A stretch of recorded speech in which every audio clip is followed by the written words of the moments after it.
Hello বন্ধুরা, আবার চলে এসেছি। ঘুমাচ্ছিলাম, ঘুম থেকে উঠে দেখবো গরুটা কি করছে আমার। তার জন্য যাচ্ছি গরুর কাছে।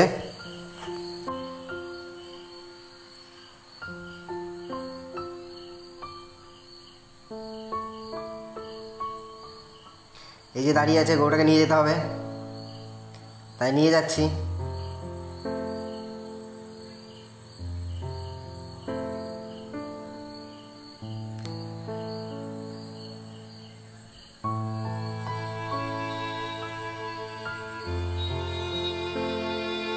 নিয়ে আসার পর খাবার দেবো গরুগুলোকে, তারপর আর একটাকে আনতে যাব। জল দিয়ে দিচ্ছি, আটা দিয়ে দিলাম। খেতে লেগে গেছে গরুগুলো খুব সুন্দর।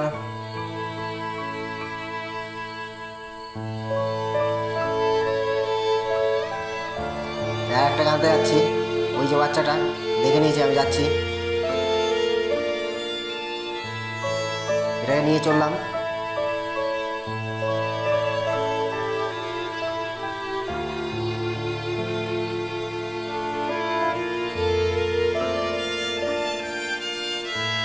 দিয়ে বাড়ি চলে এসেছি। বাড়ি এসে আবার বেরিয়ে যাবো, আমরা এখানে ঘুরতে যাব, তার জন্য রেডি হয়ে যাচ্ছি। টাটা, কালকে দেখা হবে আবার।